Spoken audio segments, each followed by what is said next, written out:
Rádio Madalena. O seu lugar de fala.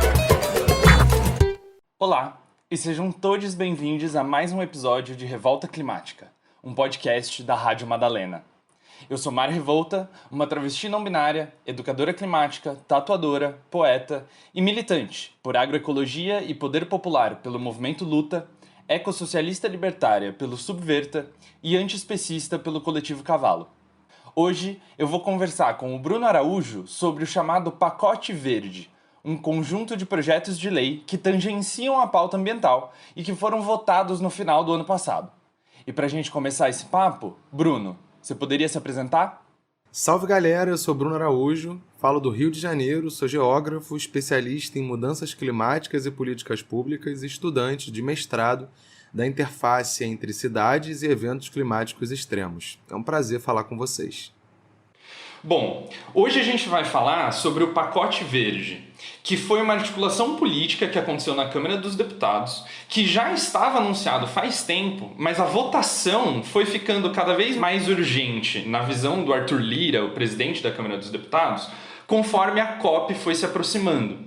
Porque o Lira já queria chegar na COP com essa sensação de dever de casa feito.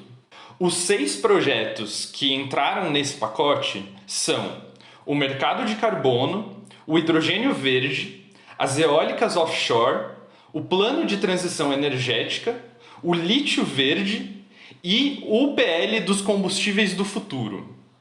Projeto 1. Mercado de carbono. O texto, aprovado por 299 votos a favor e 103 contra, cria o Sistema Brasileiro de Comércio de Emissões de Gases de Efeito Estufa, limitando a emissão de gases poluentes por meio de metas criadas por um Plano Nacional de Alocação, em que aqueles que mais emitem deverão comprar créditos daqueles que reduzirem além de sua meta. Uma das maiores críticas é que o texto não prevê limitação para a atividade agropecuária. O agronegócio é responsável por cerca de 25% e as mudanças de uso do solo, ou seja, o desmatamento, representam 49% das emissões de gases de efeito estufa. E a gente sabe que existe uma relação profunda entre o agro e o desmatamento. A federação formada por PSOL e Rede tentou acrescentar esse setor no projeto de lei, mas acabou perdendo a votação por 301 a 81 votos contrários. Outra crítica é que a redação final do PL permite que proprietários de terras gerem créditos de carbono pela simples manutenção de área de preservação permanente, o que legalmente já não pode ser derrubado. Ou seja, produtores rurais vão ser pagos pelo simples cumprimento do Código Florestal. Um terceiro aspecto é que a permissão para a venda de créditos de carbono por povos indígenas e comunidades tradicionais aos grandes emissores não incluiu sugestões do Ministério dos Povos Indígenas e da Articulação dos Povos Indígenas do Brasil, a APIB, que previam a supervisão da FUNAI no processo de consentimento. A exclusão da proposta gerou temores de assédio por parte de empresas interessadas, como já investiga o Ministério Público Federal.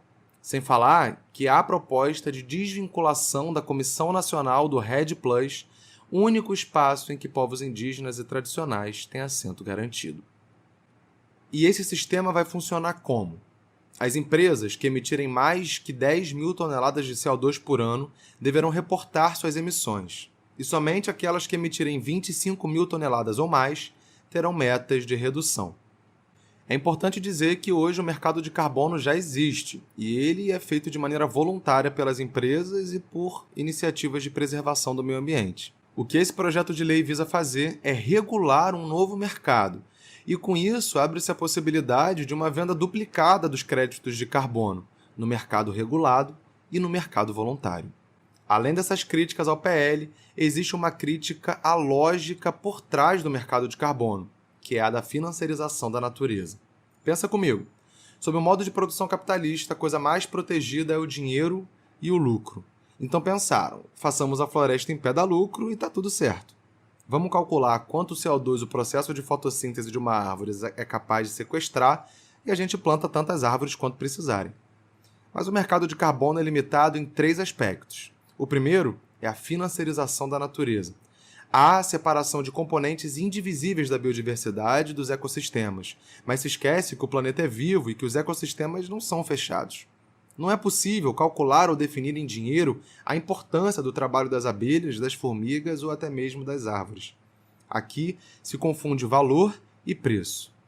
Nós devemos proteger a natureza não porque ela dá lucro, mas sim porque ela oferece as condições de sobrevivência da vida no planeta. Segundo ponto é a economia da escassez. Quem estaria disposto a pagar pela água se ela fosse limpa e abundante? E se o ar fosse limpo e saudável, sem poluição e sem aumento de CO2, seria possível vender os serviços de sequestro de carbono das florestas? Se torna mercadoria porque foi destruído, porque é escasso, porque deixou de ser direito. E o terceiro aspecto é o da privatização. Alguém precisa ser dono da terra para receber o dinheiro dos créditos de carbono. E o que antes era bem comum, uma floresta, um parque, passa a ser legitimado como propriedade privada. Por fim, esse é um caminho que não visa garantir a proteção da vida, a dignidade humana, o meio ambiente, os rios, os animais, mas sim como garantia da perpetuação do consumismo, visando a garantia das taxas de lucro das empresas. Projeto 2. Hidrogênio verde. Bom, o hidrogênio verde é um gás obtido com a quebra da molécula de água e que pode substituir combustíveis fósseis. Então, é uma tecnologia nova e importante para a transição energética, que pode trazer soluções para a descarbonização da economia e saídas para as demandas de grande energia. É uma proposta muito importante e, no geral, nós, ecossocialistas, seríamos favoráveis. Porém, a proposta vem toda encaixada na política nacional de exportação dessa energia, trazendo subsídios e incentivos fiscais para empresas internacionais virem para o nosso território, contaminando terra e utilizando muita água para a produção do hidrogênio verde e deixando nada aqui. Além disso, para a produção do hidrogênio verde, precisaremos das eólicas offshore, que vamos falar no próximo ponto. A energia utilizada para essa produção pode vir da energia solar, eólica ou hídrica, mas no Brasil está sendo pensado para que a eólica seja utilizada. É a mesma lógica das commodities de soja, que desmatam nossas florestas e contaminam nossos solos e deixam só os impactos aqui. O PSOL fez uma proposta de emenda sugerindo que pelo menos 50% da produção fosse investido na descarbonização da economia brasileira. Essa sugestão foi acatada, mas no texto aprovado, a porcentagem será definida posteriormente. Ou seja, precisamos continuar acompanhando e pressionando para que essa porcentagem seja pelo menos 50%. Projeto 3. Eólicas no mar. A produção de energia eólica já existe no Brasil, sobretudo no nordeste do país. A ideia agora é produzir energia no meio do oceano com as eólicas offshore. Sim, pretendem implementar grandes parques eólicos em alto mar. No IBAMA, hoje existe 91 pedidos de licenciamento para esse tipo de usina. Entretanto, apesar de existir um decreto que permite a instalação de eólicas em alto mar, não há legislação aprovada para regulamentar a atividade. E é isso que esse PL se propõe. Aparentemente, a energia eólica é uma energia renovável e sustentável, mas a prática mostra o contrário. Existem relatos de contratos feitos com moradores que cederam seus terrenos para a instalação das turbinas e acusações de que a população foi enganada ao não entender o que estava se firmando nesse contrato. Além disso, há graves impactos com a presença da turbina próxima a áreas de moradia, tendo em vista que há casos de queda de hélices. Sem falar que a rotação das hélices produz um barulho incessante que atormenta o dia a dia das pessoas. O impacto ambiental também é gravíssimo. Para essas torres chegarem aos seus locais de instalação, é necessário que sejam abertas estradas, pois as hélices são imensas. As áreas de instalação são próximas a áreas de preservação ambiental e áreas sensíveis, o que impacta diretamente a fauna. Há comprovação científica de que onças da caatinga deixam de acessar determinadas áreas, pois as turbinas foram instaladas ali. Isso sem falar no impacto do voo de aves. E o pior é ver tudo isso sendo feito apenas para beneficiar o mercado privado. Nada é de iniciativa estatal e não há participação popular. Os impactos dessa usina em alto mar podem ser vários. Serão centenas ou milhares de turbinas fincadas no assoalho oceânico, prejudicando a vida marinha e com potencial impacto na atividade pesqueira. Então a gente precisa se questionar até onde a energia eólica é sustentável de verdade. Ainda sobre as eólicas offshore, acho que é interessante a gente entender um pouco da cronologia de como o texto desse PL chegou onde ele chegou. Ele começou com uma proposta do Collor em 2018, que era um texto bem ruim, que não tratava de licenciamento ambiental e não previa nenhum tipo de consulta popular. Depois disso, houve uma nova versão do Jean Paul Prats, que exigia, sim, agora, o relatório de impacto ambiental e a participação popular. O texto era muito bom. O que chegou no final para a Câmara dos Deputados foi uma mescla entre esses dois textos, com alguma parte da regulamentação ambiental respeitada, porém sem nenhuma garantia sobre os impactos sobre os povos tradicionais da pesca. Então, o pessoal propôs que para que a autorização fosse concedida, fosse realizado o PEM, o Planejamento Espacial Marinho, que é uma análise das atividades humanas levando em consideração o ecossistema, como por exemplo áreas de recife de coral. Da primeira vez, essa sugestão foi negada, mas depois foi protocolada uma emenda com a inclusão do PEM em 2 artigos. Porém, faltando 1 hora para a votação, saiu uma última versão do texto. E nesse último texto, além do PEM estar presente apenas em um dos artigos, também foram adicionados 2 jabutis legislativos. Chamamos de jabuti quando um assunto não tem nada a ver com o PL que está sendo votado. Os 2 jabutis que foram adicionados foram sobre termoelétricas a gás e um outro sobre termoelétricas a carvão. Lembrando que o PL que estamos falando era sobre eólicas offshore. O jabuti das termoelétricas a gás era para retirar o custo do transporte do gás da empresa, ou seja, o custo da construção dos gasodutos. E quem passaria a pagar seria o contribuinte. O jabuti das termoelétricas a carvão era para que o governo federal continuasse o incentivo a essas termoelétricas até 2050. Ou seja, colocaram 2 coisas que não têm nada a ver com as eólicas offshore e, além disso, desvincularam a proposta do PEM. Projeto 4. Programa de Aceleração da Transição Energética, ou PATEM. O PL cria o Fundo Verde, que seria administrado pelo Banco Nacional do Desenvolvimento Econômico e Social, o BNDES. Empresas poderão transferir ao fundo créditos que têm com a União, incluindo precatórios e abatimentos de impostos ou dívidas, recebendo cotas que poderão usar como garantias ao solicitar empréstimos em bancos para projetos de desenvolvimento sustentável, que o texto considera como aqueles que se destinem à execução de obras de infraestrutura, pesquisa tecnológica e desenvolvimento de inovação tecnológica que proporcionem benefícios socioambientais ou mitiguem impactos ao meio ambiente.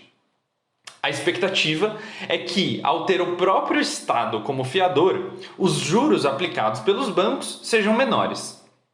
O problema é que incentivos a projetos de desenvolvimento sustentável não garantem de forma alguma uma transição energética. Ou seja, estão prometendo um programa de aceleração da transição energética e entregando apenas uma diversificação de produtos verdes, biomercadorias, ecotroços. O projeto ainda prevê a concessão de desconto em multas, incluindo as ambientais, o que é uma grande contradição. Também não são colocados limites nem regras e critérios mínimos de como ocorreria a aprovação de projetos ou a administração de tais recursos, nem como e por quem seriam remunerados, e não apresenta critérios para aprovação dos projetos, tais como a geração prevista de empregos, a localização em regiões de menor impacto ambiental e com menores índices de desenvolvimento humano, o grau de inovação tecnológica ou a eficiência no uso de recursos, por exemplo. Ou seja, é mais um projeto todo voltado à iniciativa privada que promete muito, mas que o que vai gerar mesmo é só mais lucro verde.